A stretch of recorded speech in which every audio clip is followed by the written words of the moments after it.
Radio Classique, l'édito politique avec Le Figaro. Et donc un certain Arthur Berda ce matin encore. Arthur, bonjour. Bonjour Bernard. Vous voulez nous parler ce matin de l'islam de France qui, semble-t-il, a beaucoup de peine à se structurer. Oui Bernard, car ce sujet qui est un véritable serpent de mer dans le pays depuis des dizaines d'années est revenu sur le devant de la scène ces dernières semaines. C'était mi-novembre à la faveur d'un rendez-vous discrètement organisé par Emmanuel Macron et Gérald Darmanin qui ont longuement reçu à l'Élysée les représentants des fédérations qui composent le CFCM. Autour de la table, les échanges ont ce soir-là été particulièrement tendus, disons-le, mais ils avaient à l'époque semblé conclusifs sur deux points capitaux: la création d'un Conseil national des imams et la rédaction d'une charte des valeurs républicaines, des conditions ambitieuses fixées par le président de la République lui-même et dont le principe avait été accepté par l'ensemble des parties prenantes. Résultat, les derniers travaux devaient être conclus en 15 jours à peine et l'affaire était censée être réglée bien avant la fin de l'année 2020. Je précise, un CFCM, Conseil français du culte musulman. Alors, si vous nous dites tout ça, j'imagine, Arthur, c'est que ça s'est pas passé comme prévu. Ah, c'est le moins que l'on puisse dire, oui, parce que très vite, les 2 semaines de délai se sont transformées en 4, puis en 6, puis en 8.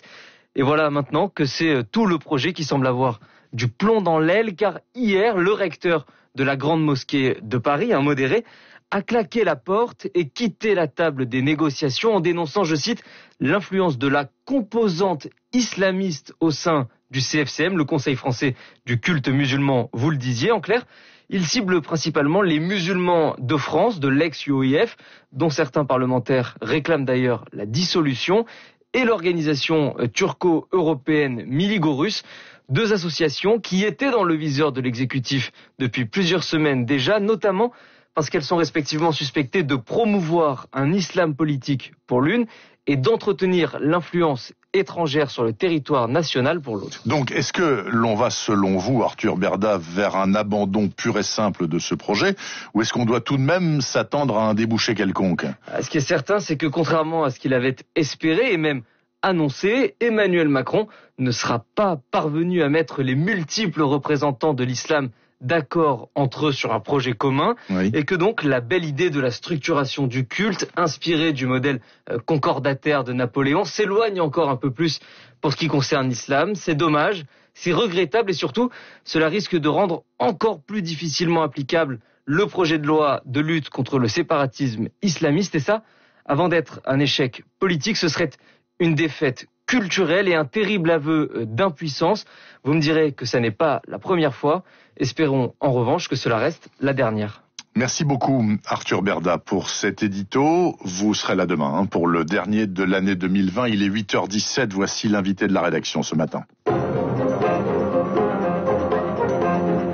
Radio Classique, l'invité de Bernard Poirette avec Le Figaro. Cet invité, c'est le philosophe Michel Onfray qui vient de publier chez Robert Laffont Vie parallèle, De Gaulle, Mitterrand. Je montre le livre puisque nous sommes à la caméra. On en parle dans quelques minutes, Michel Onfray. Mais bien évidemment, est-ce que vous avez quelque chose à ajouter à ce qu'a dit Arthur Berda sur cette histoire-là du culte musulman qui doit être organisé par les pouvoirs publics républicains dans ce pays ? Pourquoi est-ce que l'État vient mettre son nez là-dedans ? Il faut qu'il mette son nez là-dedans ? Oui, on peut pas imaginer que les religions soient juste des affaires privées quand elles sont politiques elles-mêmes. Je dirais des spiritualités, après tout, quand vous êtes moine et que vous êtes enfermé derrière une clôture et que vous priez, ça regarde assez peu l'État. Ouais. Et parce qu'après tout, vous croyez ce que vous voulez, comme vous voulez, vous avez mis votre vie au service de la prière, c'est une façon de vivre votre foi qui n'est pas politique, enfin qui ne l'est pas, disons-le comme ça. L'islam, c'est aussi la charia. La charia, c'est aussi un projet de société alternative. Un projet de société alternative dans une société, ça mérite effectivement qu'il y ait des discussions. Ces discussions ne peuvent être entretenues qu'avec des gens qui sont élus, nommés ou représentants. Je trouve ça normal. Et vous imaginez que Monsieur Darmanin, en l'occurrence, puisque c'est lui qui est chargé des cultes au sens large du terme, va réussir à défaire le nœud gordien là ? Parce que il y a tellement de composantes dans l'islam et certaines extrémistes que c'est difficile. Oui, d'accord tout le monde. Oui, et puis en même temps, vous savez, s'il y a un conseil, s'il y a quelqu'un qui représente ce conseil, je pense que les terroristes en moquent absolument. Ça n'a pas grand-chose à voir. On est en train d'une certaine manière je vais pas dire stigmatiser pour le coup, mais enfin d'embêter un certain nombre de musulmans parce qu'on estimerait qu'ils sont directement responsables de l'islamisme. L'islam, c'est pas l'islamisme. Il y a une façon, chacun le sait, chacun le voit, mais pacifique de vivre l'islam. Cette façon-là, elle peut s'organiser, elle peut être concordataire, même si l'on veut. Moi, je suis pas contre tout ça, mais ça n'a vraiment rien à voir avec les terroristes qui eux sont, j'allais pour le coup dire, sans foi ni loi. C'est-à-dire si vous faites une loi en disant la loi interdit le terrorisme, la loi interdit le séparatisme, pensez que les terroristes potentiels vont dire ça me fait peur, Darmanin m'inquiète, j'avais bien prévu de poser une bombe ici pour tuer 50 personnes. Mais finalement j'ai changé d'avis puisque Darmanin est en train de préparer un projet de loi. C'est n'importe quoi. C'est la société qui s'effondre complètement. On n'est pas capable d'assumer nos propres valeurs. Il y a en face de nous des gens qui défendent d'autres valeurs. L'islam est une civilisation, l'islam est une culture, ils ont des valeurs. On devrait pouvoir dire, mais nous ne sommes, vous n'êtes forts que de notre faiblesse. Si nous étions forts, nous, avec nos valeurs, on pourrait dire, bon, vous pensez ça, nous on ne le pense pas.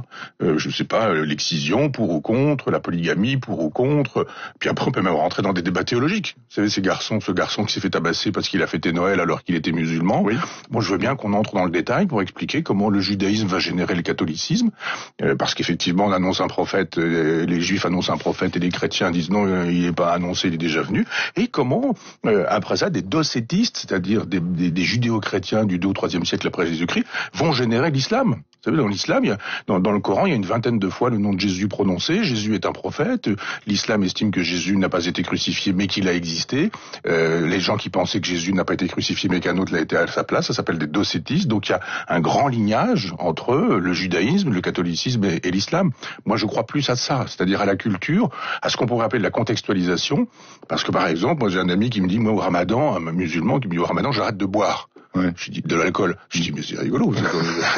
Il me dit mais non. Ouais, mais en même temps il m'a dit mais l'islam n'interdit pas l'alcool, il interdit l'ivresse. Donc c'est un certain type d'usage de l'alcool.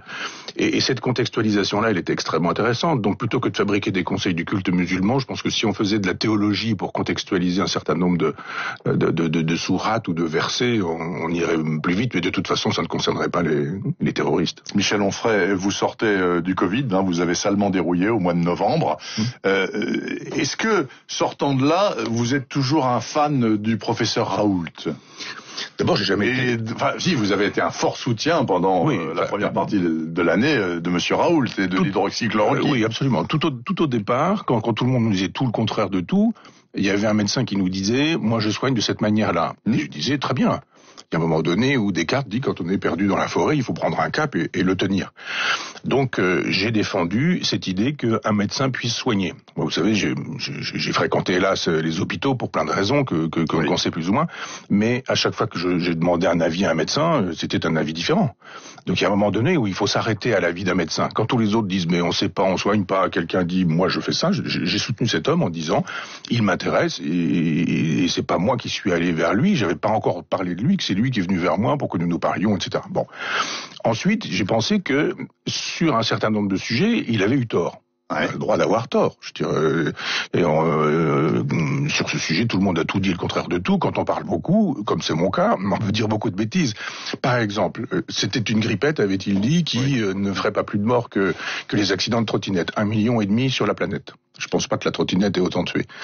Il nous avait dit, il y aura évidemment pas de seconde vague. On était en train de guetter la 3e, etc. Donc il y a un moment donné où, quand on s'est trompé, on doit dire, bon, là-dessus je me suis trompé. Mais l'idée de dire je ne me suis pas trompé parce que ce que j'ai dit je l'ai pas dit, ça me gêne un peu.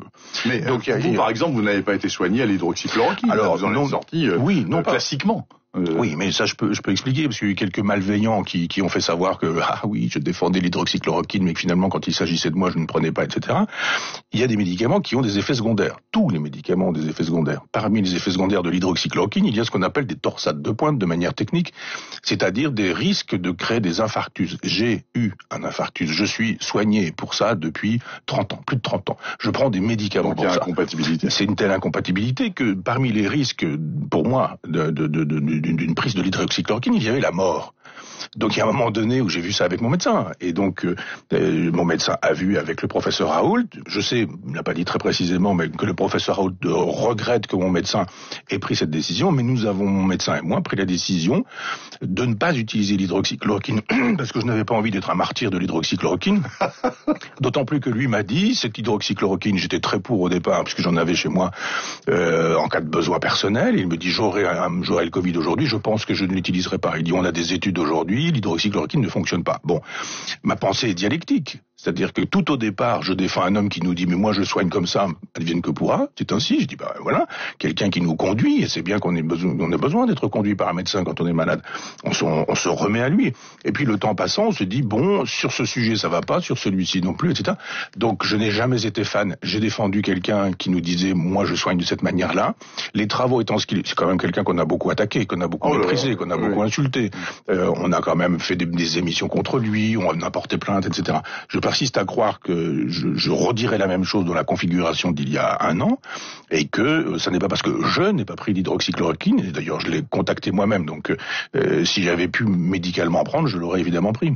Il y a un confrère d'un service politique, Michel Onfray, qui m'a dit « ah bah puisque tu reçois Onfray, demande-lui, je crois savoir qu'il a été en contact ces derniers jours avec le président Macron, qui lui-même était à la lanterne, là, qui était confiné puisqu'il était malade. Vous avez eu un contact avec le président Emmanuel Macron ? Il vous a appelé Non, pas du tout. En aucun cas. Ah non, pas du tout. Non. Mais moi, d'abord, j'ai aucune raison. Parce que peut-être qu'il aurait pu vous appeler pour vous demander quelque chose, j'en sais rien. Mais rien du tout. Je pense qu'il s'en moque éperdument. Non, il appelle Zemmour, il appelle Finkielkraut, il m'appelle pas moi. Non. Il y a des gens dangereux puis des gens qui le sont moins. Michel Onfray, juste encore un mot et on parle quand même de votre livre, parce que il est redoutable. D'autant que M. Macron veut faire de 2021 l'année Mitterrand, comme vous le savez. Ah non, je ne savais pas. Ah, vous saviez pas. Non, mais s'il a dit ça, c'est peut-être qu'il va faire l'inverse. Ah non, il a fait l'année de Gaulle et faire l'année Mitterrand, ça tombe bien. Ça tombe 2020, bien. Voilà. Bon. Ouais. Juste un truc sur la vaccination. Vous savez ce qui se passe en France. On a vacciné 100 personnes en 4 jours. Les Allemands en vaccinent 10 000 par jour, etc. Il y a encore un truc qui vous perturbe là ? Oui, bien sûr. C'est depuis le début. C'est depuis le début. Il faut pas confiner tout au départ. Il faut pas utiliser des masques. Et ben là, il faut pas confiner. Pourquoi ? Parce qu'on en est incapable. Il faut pas utiliser des masques. Pourquoi ? Parce qu'on en a pas. Ben là, la vaccination, il faut prendre son temps, nous dit-on, mais simplement parce qu'on en a pas. Donc oui, ça s'appelle une pénurie. Et c'est aussi l'impéritie de l'État et du gouvernement d'être incapable d'acheter, de promouvoir, de mettre en place. Je crois qu'on a les doses. Elles sont là. Simplement, on les distribue pas.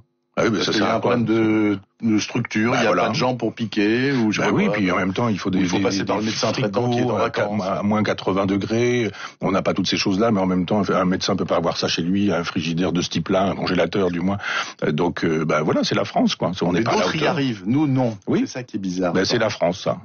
On a un libéralisme d'État, c'est une espèce de paradoxe, c'est-à-dire on n'a pas les avantages de l'État parce qu'il est libéral et pas les avantages du libéralisme parce qu'il est étatique. Michel Onfray, donc vie parallèle, De Gaulle-Mitterrand chez Robert Laffont. Bon, c'est un assassinat en règle de François Mitterrand. Non. Ah si. Ah non. Ah si. Au canon lourd. Factuellement, tout est vrai. Oui, non, je sais que tout est vrai. C'est un suicide de Mitterrand, mais c'est pas un assassinat de ma part. En l'occurrence, voilà, tout est vrai, mais quand on lit, par exemple, la 4e de couve, juste une phrase. De Gaulle donne sa vie pour sauver la France, Mitterrand donne la France pour sauver sa vie. Et puis quand on voit les chapitres, par exemple, vous prenez divers thèmes, et puis vous mettez De Gaulle et Mitterrand, l'enfance, le mystique et le mutique, ça c'est encore gentil, la culture, le sublime et le battleur, la résistance, le résistant et le pétainiste, tout ça c'est vrai, c'est vrai. Ah oui. Mitterrand a été pétainiste et voilà, bon, ok. Donc, est-ce que le fait de dire De Gaulle, c'était formidable et Mitterrand, c'est tout à jeter, c'est pas un peu simple? Non, c'est simple si vous dites que mon livre, c'est ça, mais c'est pas ça. C'est pas ça du tout. Je dis simplement que... J'ai lu ça. Non, j'ai pas dit tout. Non, j'ai pas dit tout est acheté chez Mitterrand et tout est à garder chez De Gaulle. Non, ça c'est peut-être ce que vous concluez après avoir lu ça. Ça veut dire que j'ai bien fait mon travail et que je vous ai convaincu. mais moi-même j'ai été sidéré de ne pas pouvoir sauver Mitterrand dans un petit coin en me disant si ça quand même. Non, même pas du tout. Rien à sauver. Non. Et sur De Gaulle, quand vous cherchez, vous dites... Le guillotineur de la guerre d'Algérie, hein. Une cinquantaine il envoie une cinquantaine de gens à la guillotine. Dont un pour l'exemple qui avait fait. Oui, absolument. Donc, l'abolition de la peine de mort, je veux bien, mais voilà, un personnage, etc. Enfin, vous avez dit, il a été pétiniste, oui, mais il a même été d'extrême droite avant-guerre. Il défilait dans des manifestations où on voyait des pancartes à Bas-les-Métèques. Et puis, je dois dire que le dernier déjeuner qu'il fait à l'Élysée, c'est avec Jean d'Ormesson, grand bavard parisien. Donc, il savait bien que ce qu'il allait dire allait être répété. Il lui parle du formidable, de la puissance du formidable, de la formidable puissance du lobby juif. Dans l'Élysée, même alors qu'il est président de la République depuis 14 ans. Et je passe le fait que il a fait fleurir la tombe de Pétain alors qu'il était président de la République. Il a rendu possible la restauration des retraites des généraux putschistes d'Alger. Il est gêné régulièrement avec Bousquet. Oui, Bousquet, ça, c'était son ami, ça. Okay. Oui, mais il y a des moments où vous pouvez aussi cesser d'être ami. Oui, enfin, disons un nazi français, disons-le comme ça, si on veut. Oui, oui, c'est resté son ami jusqu'au bout. Et puis en même temps, il a été, s'il n'a été cagoulard lui-même, parce qu'on n'en a pas la preuve, ami de cagoulard toute sa vie. Et quand il était président de la République, il reste ami de gens qui ont été des cagoulards. Aujourd'hui, on tombe pour beaucoup moins que ça. Hein. En tout cas, 2021 sera l'année Mitterrand. Tant mieux, Emmanuel Macron le souhaite. Je pense que ça vous donnera du grain à moudre, comme dirait l'autre. Michel Onfray chez Robert Laffont, vie parallèle, De Gaulle, Mitterrand. Et si le président Mitterrand était encore vivant, il serait, comme on dit, habillé pour l'hiver. Mais tout ça est historiquement factuel. Nous sommes d'accord. Merci beaucoup, Michel Onfray. Moi, je vous souhaite une bonne fin d'année. Merci à vous aussi. Merci, prenez soin de vous. Dans la dernière demi-heure, titre, revue de presse et Esprit libre sur Radio Classique. Il est 8h29.